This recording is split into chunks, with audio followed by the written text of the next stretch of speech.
What's up guys, Jesse Minch with GetHandles.com. Today I got a new video for you in the NBA Handles and NBA Ankle Breakers series in this instance. Today we're talking how to dribble like Kyrie Irving Part 2. Okay, first thing, well technically fourth thing if you haven't clicked this link to see the first three things that dribble more like Kyrie Irving. Number 4 is gonna be changing your dribble heights. And this is gonna do a ton of things for you and does a ton of things for Kyrie Irving. What it can allow you to do is throw defenders' timing off. So you can, be kind of in a rhythm. And Jamal Crawford, we talk about this in the Jamal Crawford video, is something he does too, is you can be dribbling at a certain timing and kind of hypnotize them or get them adjusted to a certain rhythm.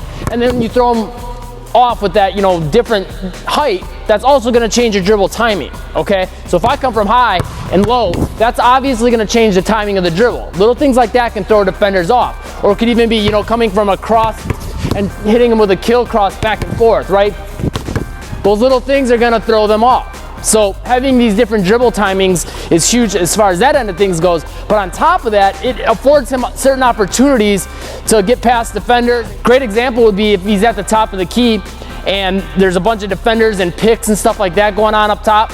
He'll use this a lot when that big comes up and sets a pick, and his big man that came up will bring a team or his defender up, right? So there'll be two big guys up here, and he'll use like a little kill dribble to get under and get through those little gaps, because those big guys aren't used to playing down here, right? So he'll hit them with, those real low crossovers or push dribbles to get through those little gaps and things like that. The other thing though it allows you to do is, let's think about how you can use it coming up high more. So sometimes he'll use it to come over the top of a defender, okay? Traditionally, players have always been taught to keep their dribbles low, but he's not afraid to think outside the box sometimes and get that dribble up high to go over defenders' arms or whatever the case may be, or use that to give him some extra airtime to sell an extra fake in there, okay, and really exaggerate it. I see him bringing that ball all the way up to shoulder height quite often, which we talked about in the last secrets on how to dribble like Kyrie Irving video. But keep in mind that, playing in these different spaces will give you different rhythms and timings,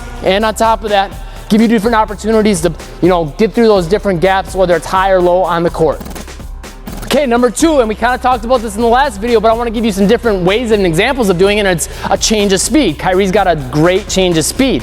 Now, this doesn't necessarily just have to be with your dribble timing. So last one we talked about, how you can come from high and low with a kill dribble to change your speed, but you can also do it within one dribble by changing the speed of your body movement and the ball movement within a dribble. So an example would be, if you're floating the ball here and you kind of are in this certain speed of moving the ball like this, adding that quick jut out this way is a change of speed still, right? Adding that footwork in is a change of speed. So you can change the speed with your feet, right? You could be moving, sort of kind of at a walking speed, and Kyrie does this a lot. He'll kind of just walk up to his defender and then he'll hit him with that quick ball movement out and that quick step out. The dribble rhythm overall, as far as when it hits the ground, stays about the same for a lot of times, but there's still that change of speed with what he's doing with his body.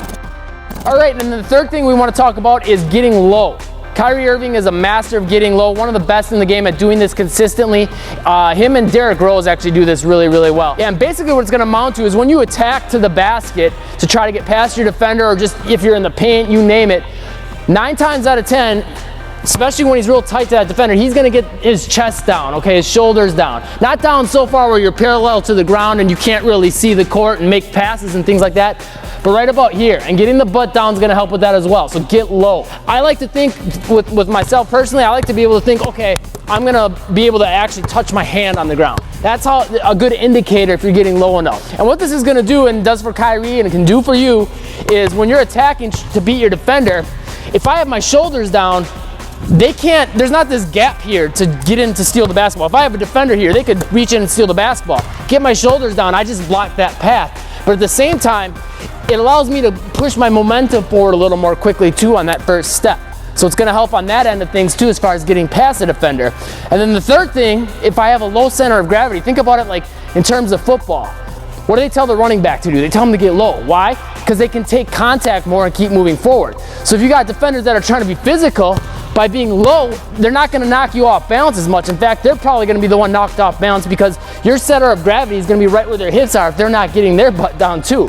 And that's going to make that much easier for you to move them. Of course, make sure that you're not like running right into them because you're going to get called for a charge, but you get what I'm saying. If they try to bump you around and get physical with you, especially if you're a smaller player, you can use this to your advantage because their center of gravity is right here. So if you can attack where your center of gravity is lower, that's gonna put them off balance when they try to make contact with you. So making sure you attack low is gonna be huge for you as far as getting past defenders, being able to take contact, and being able to protect the basketball. So make sure you try to add this into your game next time you play, and I think you're gonna notice a big difference.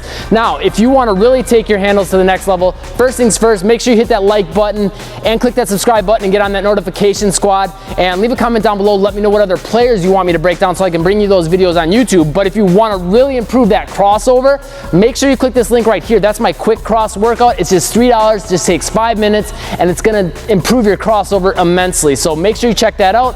Also, if you found this video helpful, check out this video here. I think you're gonna like that one as well. And check out this playlist. Thanks for watching. Stay tuned for more and break some ankles today.